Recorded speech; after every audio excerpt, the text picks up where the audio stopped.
Fala, senhores, retomamos aqui as nossas aulas. Vamos corrigir agora a sentença número 2, que está no seu caderno de exercício.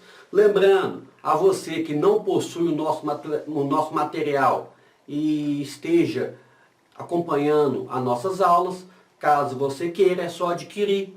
Só entrar lá no nosso site, alcirperito.com.br. O nosso material ele é composto do livro mais o caderno de exercício. O que estamos fazendo é corrigindo as 5 sentenças que estão aqui no caderno de exercício, ok?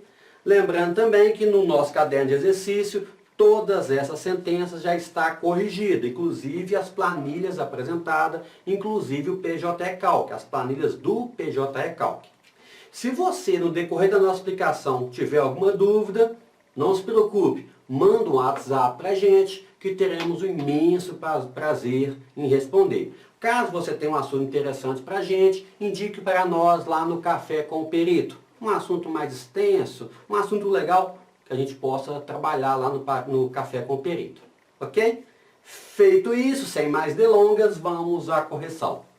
Então aqui nós temos a sentença de número 2, lá na página 69, algumas particularidades. Ele pede o acúmulo de função, não ganha, diferenças salariais, insucesso. Aviso prévio, também teve insucesso. É um caso de pedido de demissão. Você verificar na sentença, você terá essa informação. Então nós temos aqui as horas extras que o juiz deferiu. Inclusive ele determina aqui qual que seria esse horário. Diferente das nossas aulas anterior da sentença número 1, neste caso, o juiz define o horário, porém ele manda pegar os dias pelos cartões de ponto. Inclusive lá no processo, na página 167 a 180, tem esses cartões de ponto. Então o que eu vou fazer? Eu vou pegar o horário arbitrado pelo juiz e observar a frequência nos cartões de ponto. Ok? Então, o juiz defere ainda feriados alternados, trabalha aos domingos, mas ele diz que não vai haver o pagamento em domingo em dobro, porque ocorre a compensação na semana. Tudo isso está explicado aqui na sua sentença. Quando o juiz fala a respeito desses feriados, ele fala que vai ser apenas reflexo em fundo de garantia. Ele alega que não há habitualidade. Ele cita aqui a súmula 146, relembrando que sempre que você encontrar súmulas ou jotas que você não souber, vá no nosso livro e procure saber para que você tenha um conhecimento necessário para fazer as liquidações de sentença. Observe sempre as súmulas da sua região, porque os TRTs têm poder de sumular também, ok? Então aqui ele determina a metodologia de apuração dessas horas extras, conforme eu já mencionei, a jornada arbitrada, os dias efetivamente trabalhados pelos cartões de ponto e também o adicional convencional de 100%. Cita aqui também a súmula 264 do TST. Se você não sabe, recorra ao nosso livro. Mas já vou te adiantar, é a remuneração do empregado. Salário mais outras parcelas. Observe que hora o juiz dá hora extra sobre o salário, hora sobre a remuneração. Tudo depende da inicial, tudo depende do processo. Ok? Lembrando aqui também que o juiz defere correção, juros de mora e o INSS. Senhores, os nossos vídeos eles são passados para todos os locais no Brasil. Graças a Deus, várias pessoas têm adquirido o nosso livro e assistido às nossas videoaulas. Nós temos divergências no INSS. Já falamos isso na primeira aula. Nesse exercício, nessa sentença, nós vamos utilizar a fórmula simples do INSS. O que seria isso? Corrigir apenas pelos índices do débito trabalhista. Não utilizaremos Selic. Ou sim, mas por quê? Eu posso utilizar qualquer um dos dois? Não é isso que eu disse. Você vai verificar sempre no seu processo, sempre na sua região, para entender como vai ser aplicado no seu caso. Qual foi o entendimento adotado? Se a União recorreu, se a empresa recorreu, se há alguma menção aqui no processo. Por isso que o INSS pode vir de diversas formas. Inclusive o PJE aceita de diversas formas. E lá no livro nós estamos explicando isso. Então, recorra ao livro, você vê a explicação, e nós vamos utilizar de forma simples, ou seja, não vamos utilizar a Selic como fator de correção. Também utilizaremos aqui a TR como o índice de correção das verbas. A correção pode ser TR, IPCA, neste caso utilizaremos a TR. Então, senhores, sem mais delongas, vamos às planilhas de cálculo. Então, aqui, como de costume, fizemos a apuração do ponto. A hora arbitrada pelo juiz, de 8 a 19, com 20 minutos de intervalo. Observamos aqui o limite de 44 horas semanais, diferente do primeiro exercício que nós apuramos por dia, mas o resultado, em síntese, ele é o mesmo. E o que ultrapassar de 44 horas semanais é devido à hora extra. E 1 hora de intervalo. Observamos as folgas que estão nos cartões de ponto, assim como os atestados, tá certo? Falta e tudo mais, ok?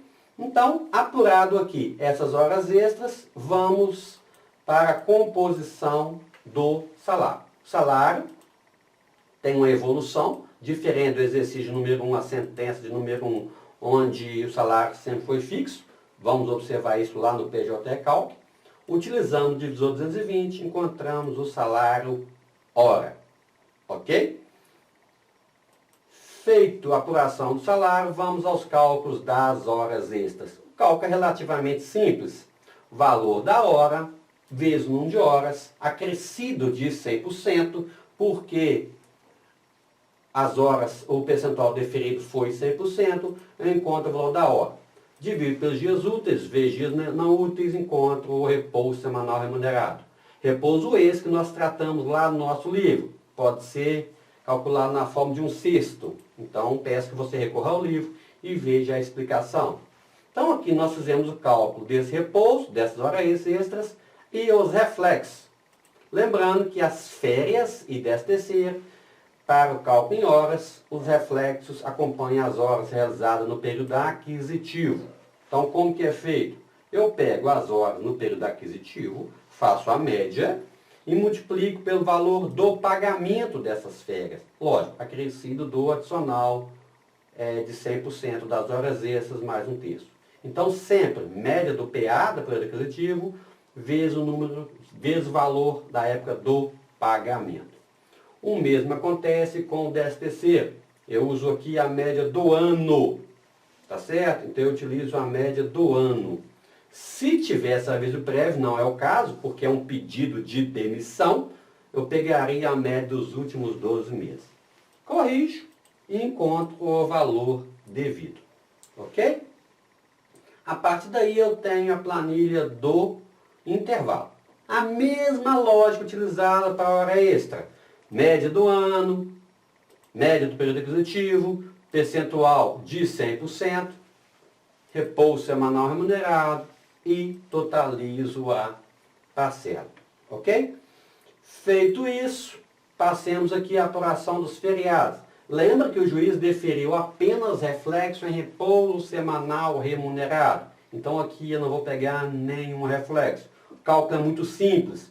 Valor da hora vezes 2 vezes as horas extras, tá certo? Valor da hora vezes 2, porque é 100%, vezes a hora extra. Se hora de feriado é 100%, é 100%. Mas se fosse a hora do mês, a hora normal da semana, depende do que foi deferido. Se o juiz deferir 50%, conforme feito na sentença passada, você aplica 1,5. Se fosse 70, 1,7 e assim vai. Neste caso, 2 é o dobro, porque é feriados. Apurados os feriados, vamos ao fundo de garantia. Já no fundo de garantia, nós vamos pegar os valores das horas extras, lembrando que estamos considerando a OJ 394, ou seja, os reflexos não entram, o repouso não entra, tá certo? Se você observar, 1.574,18 é o valor exato das horas extras, ou seja, não estamos utilizando o repouso como base. Recorra ao seu livro, na parte do repouso, para verificar a OJ 394. Entramos aqui com os intervalos, os feriados, que é o único que tem reflexo, é no fundo de garantia, os feriados. Somo, aplico o percentual, encontro os 8%.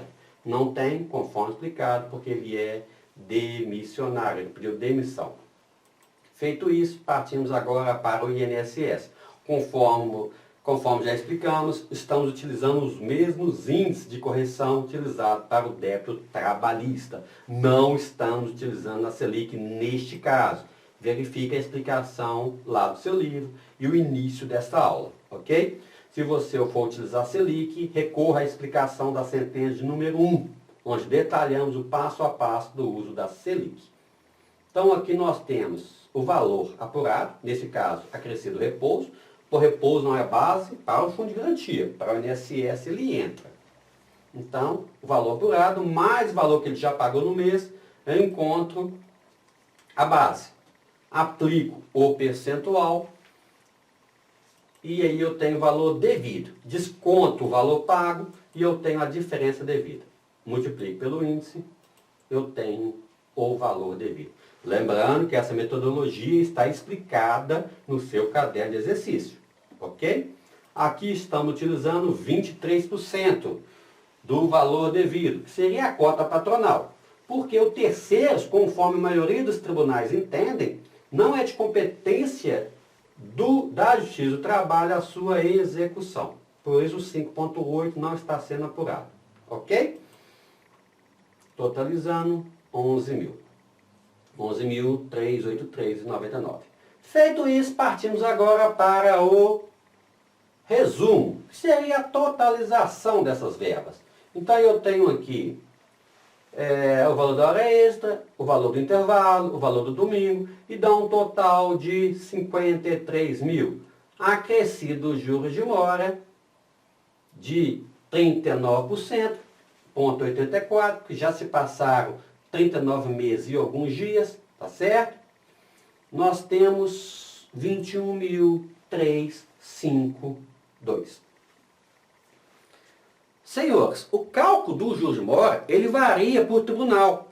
Há tribunais que entendem que o juros de mora seria sobre valor líquido, ou seja, o total bruto menos o INSS.